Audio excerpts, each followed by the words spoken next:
Hello everybody and welcome to a new episode of OR04 Revisited. Today I want to introduce you to Eila. This sweet little baby was 4 months old when I revisited OR04 in March 2025. She's a darling little girl, but she was born with a complete cleft lip and palate. She will probably have surgery in June 2025, but that is a heavy burden on her parents, who, like so many other Filipinos, are earning low salaries. Please stay with me until the end of this short but powerful video.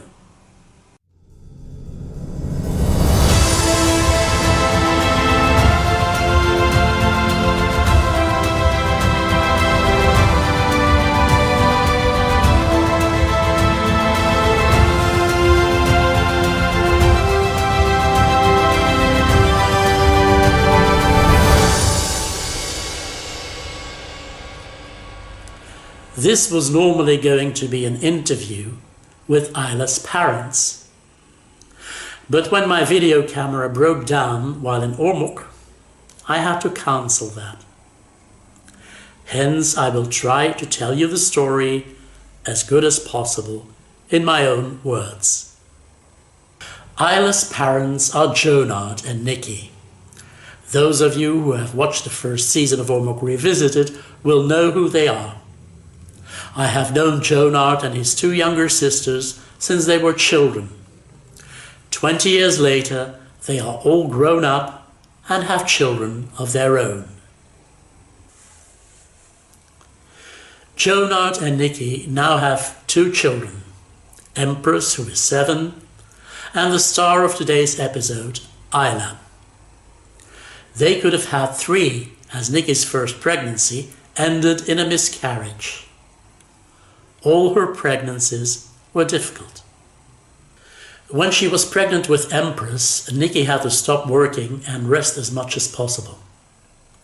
Everyone was overcome with joy when she delivered a healthy baby after that first miscarriage. The same problem occurred when Nikki got pregnant with Eila. Only this time there was an additional setback. 5 months into the pregnancy, Jonard and Nikki were informed that the baby had a complete cleft lip and palate.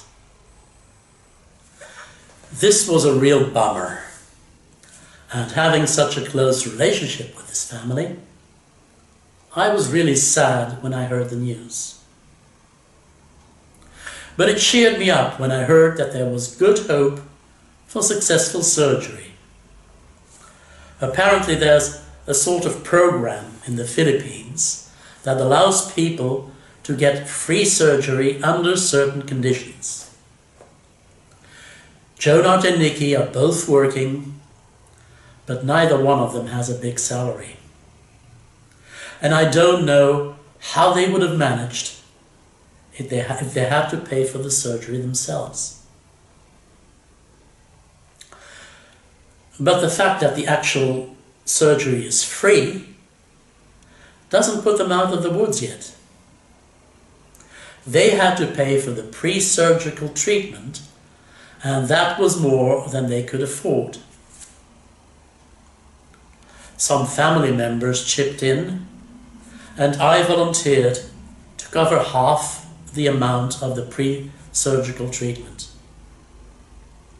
But Jonard and Nikki still have to take a loan, which they repay through salary deduction. Now they have the pre-surgical treatment covered, but that is still not the end of it. For this pre-surgical treatment, they had to go to Cebu several times, mostly every 2 weeks. So every time there were return ferry tickets to pay. Sometimes they had to stay in Cebu overnight, so they had to book a hotel. They could probably have found cheaper accommodation, But to keep things practical, they had to be close to the clinic, as they had to be there early morning. Everyone is now praying for a successful surgery. But what's going to happen afterwards? I'm sure there will be post-surgical checkups, maybe even medication that has to be administered to the child. All of these things cost money, and that is a commodity the tormented parents are short of. This is where I would like to appeal to the kindness of my viewers. Most of you probably have your own projects, where you are helping people that you know, and they should always remain your priority by all means. But if anyone is touched by this story and feels they can spare a little bit of money, I will give you Nikki's bank account number at the end of this video. I'm not talking about large amounts of money. Even $10, €10, 500 pesos would already be helpful if several people would send such small contributions. But I will give you some more information on that subject after the break. Hey, you are still watching. Does that mean you like this video? Because if you do, why not give me a thumbs up? Or even better, subscribe if you haven't done so already. You know it is free. And if you'd like to share your thoughts or experiences, that's what the comment section is for. But please keep it constructive. And now, without further ado, I will let you continue watching. Every flower is beautiful, even if it misses a petal. Therefore, we must water it and give it space to bloom. Eila is such a beautiful flower. She's a lovely baby. When she first saw me, she looked at me with big eyes as she had never seen a foreigner before. But 15 minutes later, she was already smiling at me, and I could take her on my arm. Will the surgery solve all her problems? Will the scar of her cleft lip still be visible, or become more visible as she grows? And when the open palate is fixed, will everything be okay? We do not have a crystal ball, but the prognosis of the doctors are encouraging. All we can do now is hope for a good outcome and give the child lots of love. That has never been a problem. Her parents will go through hell and back to ensure their little baby girl gets the best possible treatment. Her big sister loves to play with her, take care of her, and make her laugh. Her grandparents and aunties adore her. Her cousins are crazy about her, and she surely knows how to charm Daddy Paul. In the West, there are lots of people who donate to charity every year. A recent study reveals that Belgians are among the most generous people when it comes to donations. The average Belgian donates approximately €80, that's 4,800 pesos per year, to a good cause. Most of these people donate to structured organizations such as the Red Cross or Doctors Without Frontiers, or to organizations that sponsor research into dreadful diseases such as cancer or dementia.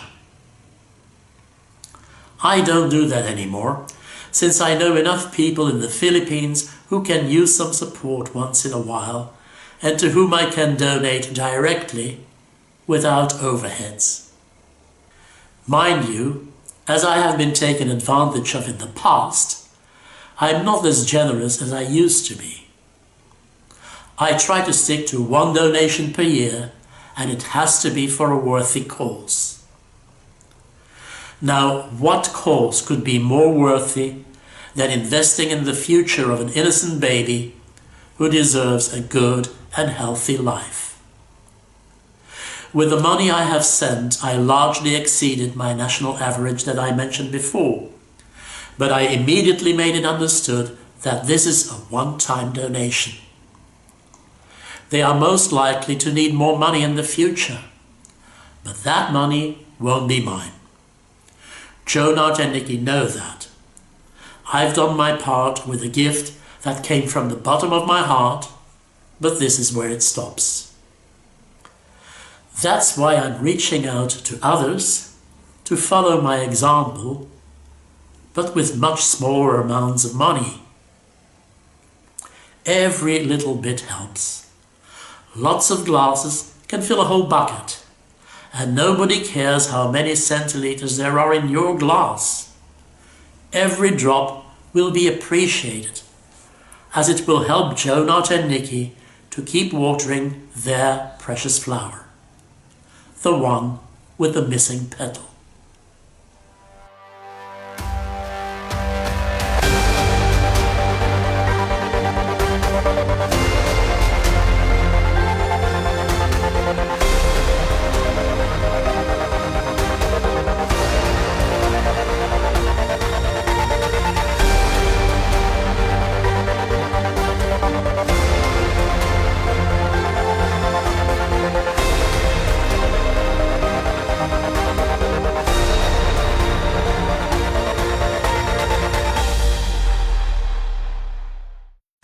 Thank you for watching this short video till the end.